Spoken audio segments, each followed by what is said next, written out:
O lançamento do novo God of War fez um enorme impacto entre os jogadores. Uns por adorar o jogo, alguns por odiá-lo e outros que, assim como eu, têm a sua experiência com o jogo no PC, só em vídeos do YouTube mesmo. Mas um outro efeito foi o forte levantamento de informações que surgiu sobre a série. Discussões em fóruns e grupos apareceram por toda parte e, para mim, o melhor no meio disso foi descobrir a existência do Beat of War, um jogo independente do Fantasma de Esparta com gráficos no estilo retrô que me divertiram pra caramba. Então vamos dar uma olhada com mais detalhes nesse joguinho.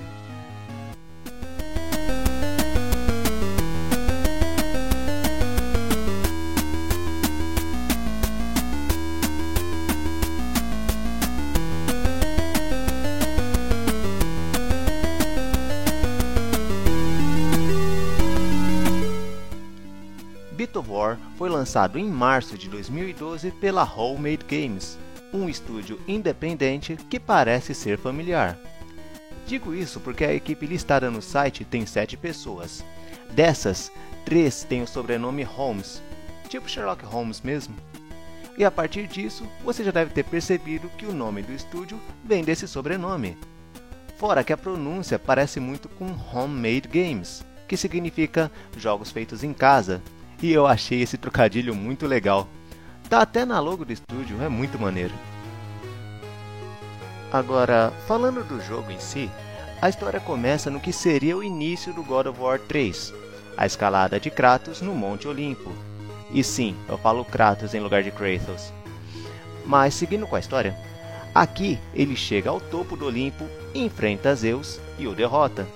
Então acontece o que muitas pessoas já imaginaram no decorrer dos anos. Ele começa a enfrentar deuses de outras culturas. Aqui da cultura egípcia e nórdica, para ser mais preciso. É tudo bem legal, bem construído, mas no final do jogo as coisas não me pareceram bem concluídas. Tem uma aliança de deuses que não foi necessariamente derrotada, por exemplo. Mas eu não vou entrar em detalhes para não dar nenhum spoiler.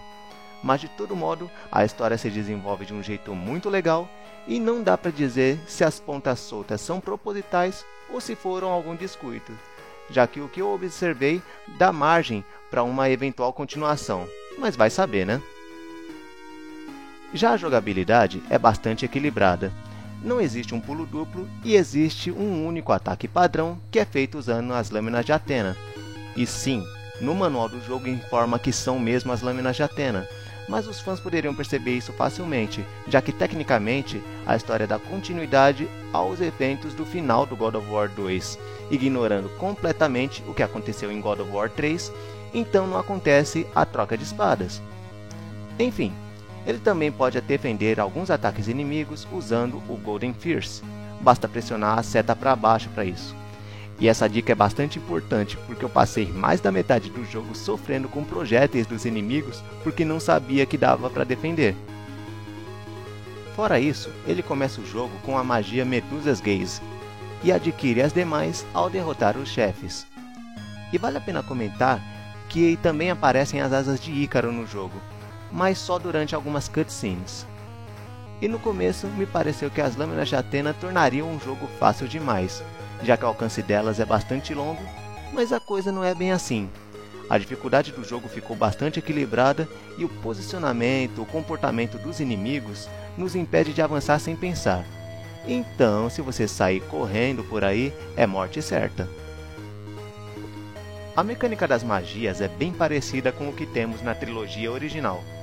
Com um botão você troca de magia e essa pode ser lançada com outro botão.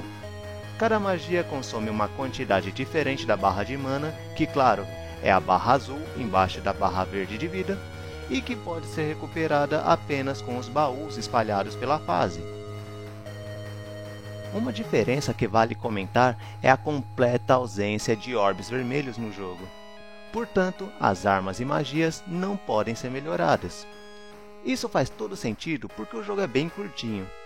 Jogando ele pela primeira vez eu terminei em cerca de 1h30. Depois disso, 1 hora é mais do que o suficiente para finalizar a história. Os gráficos, por outro lado, retratam o que a gente tem de melhor quando leva em consideração o Nintendinho.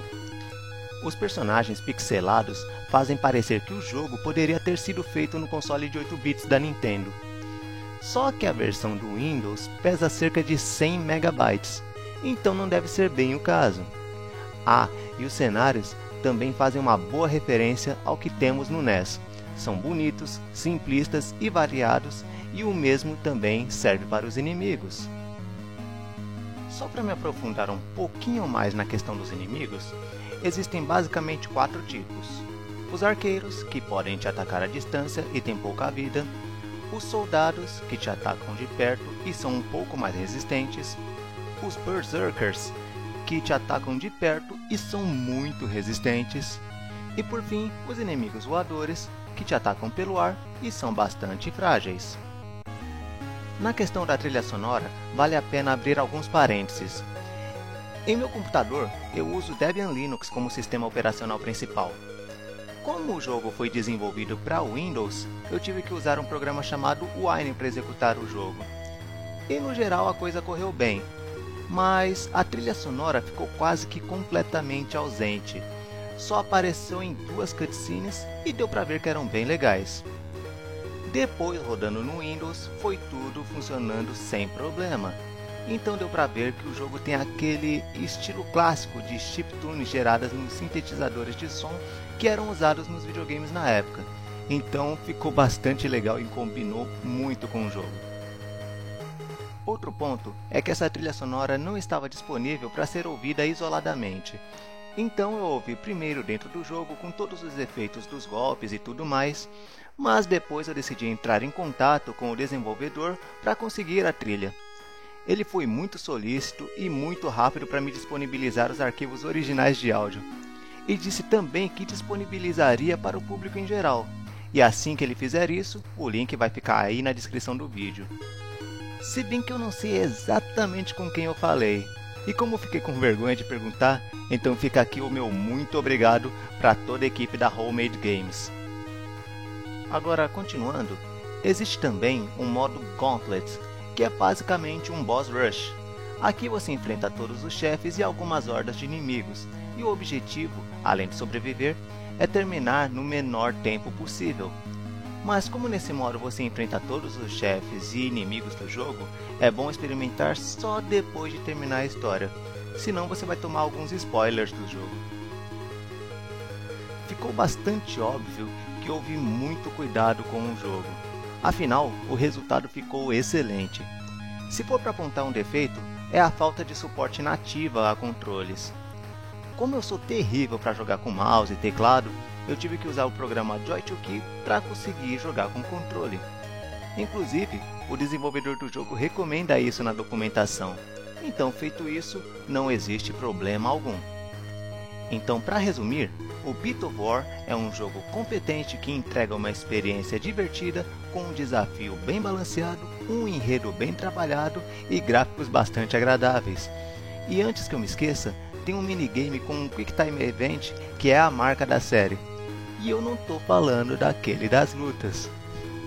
E pensar que tudo isso é de graça não te dá nenhuma razão para deixar de experimentar. Inclusive, o link para o download está aí na descrição. Por enquanto isso é tudo. E se você gostou do vídeo, deixe o seu gostei e dá uma chance para o canal. Assista outros vídeos e se gostar do conteúdo, se inscreva. Deixe dúvidas, críticas e sugestões nos comentários. Isso aí ajuda a enriquecer o conteúdo do canal. Muito obrigado pela sua atenção e até a próxima.